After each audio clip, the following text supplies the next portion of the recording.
Aš, tiesą pasakius, beveik nesiruošiau kalbėti, bet pasakyti noriu tik iš savo biografijos, iš savo įspūdžio, ką man duoda tokie žmonės kaip Vydūnas, kaip Dostojevskis.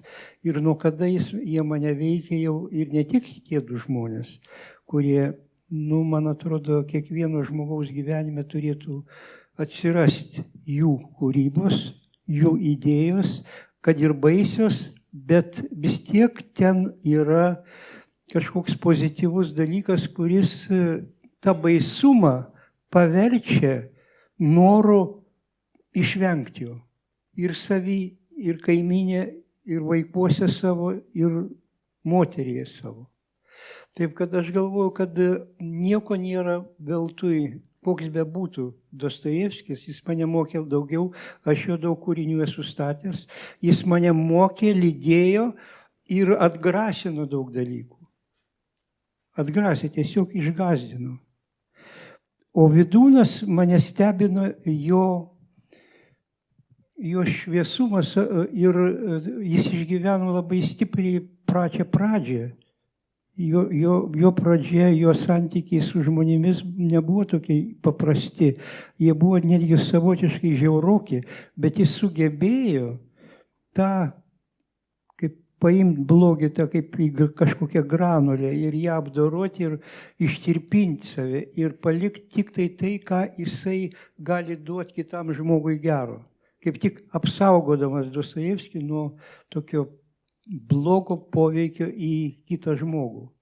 Aš galvočiau, kad kai turi tokius žmonės kaip Dostojevskis, Maceina, kaip Vydūnas ir daug žmonių, paprastų žmonių yra tokių, kurie skleidžia šviesą ir netgi dirbdami paprasčiausiai darže ar darželėje kokiam nors, ar sode, ar su bitėms bendraudamas, jisai skleidžia tą, tik reikia matyti to, reikia norėti tą pamatyti ir kažkaip daugiau su tokiais žmonėmis bendrauti ir ieškoti jų kažkokio ryšio su jais. Aš galvočiau, kad nėra tai blogai.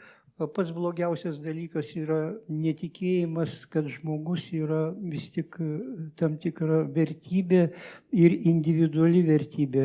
Ja negalima padaryti. Ji arba yra, arba jos nėra. Ir jeigu tu pražiopsoji tą momentą, kada tu tampi žmogum, tu ir pasidarai tą reptiliją, kuri gali viską padaryti, ką tik nori. Todėl reikia turbūt pajusti tą suvokimą, kada atsiranda reptilija vaikutyje.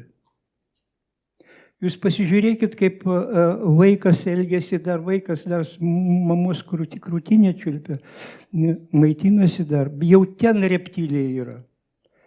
Ten aš esu pasibaisėjęs, kaip motinos elgėsi su tokiais vaikais, kurie, pavyzdžiui, kanda į krūtinę arba netyčia pradėjo rėkti, pamilinuoja visas kažkas netinka jam.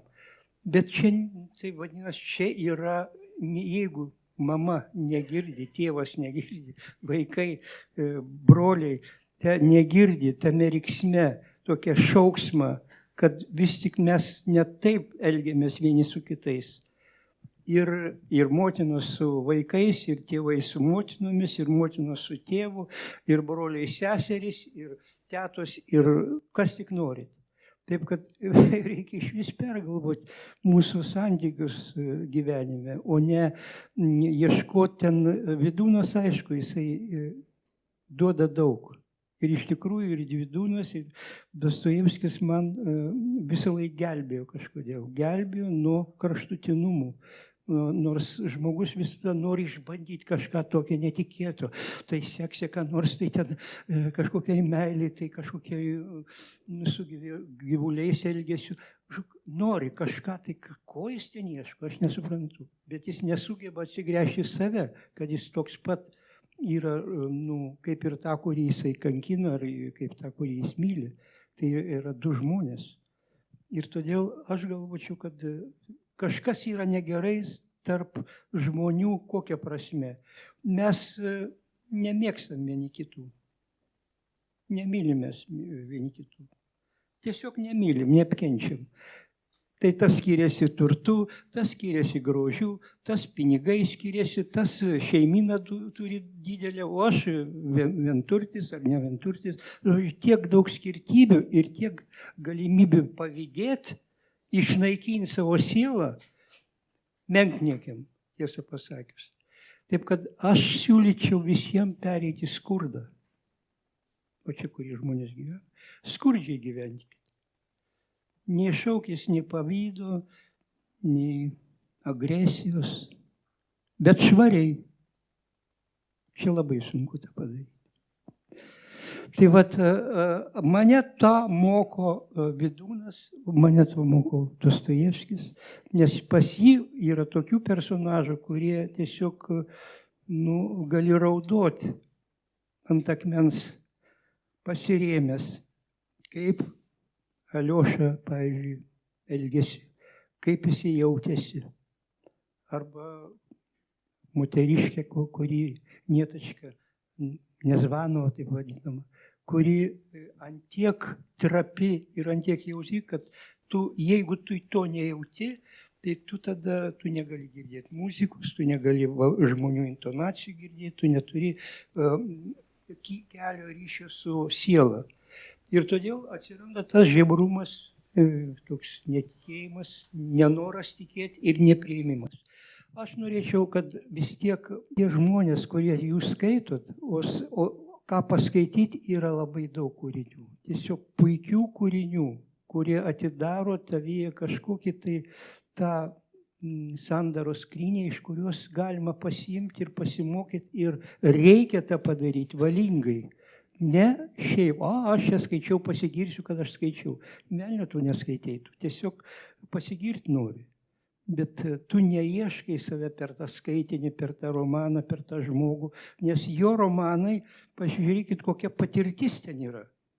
Žmogiškoji patirtis, tėviškoji, demoniškoji patirtis, sūnaus tėvo, motinos, brolių, šeimos, kaimynų, visa patirtis ten yra. Imsi brolius Karamazovus skaitysite, ten tiesiog kartais baisu darosi ir kartu atgraso tai.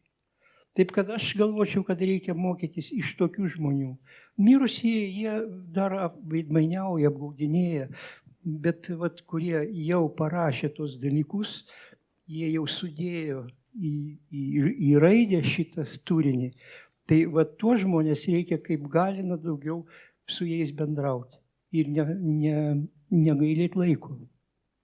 Negailėti laiko bažnyčiai ir negailėti laiko ryšiams su žmonėmis, kurie dvasingai supranta, kad dvasingai gyventi nėra lengva ir kad dvasingai gyventi yra privaloma. Nes nuo to priklauso žemės švara. Ir jeigu to mes nejaučiam, tai visi tie žali judėjimai, visi tie dalykai neturi prasmės, jeigu žmogus nejaučia, kad jisai išspardydamas skruzdėlyną, jisai pakenkė daug dalykų. Taip. Tai ačiū labai ir iki pasimatymo.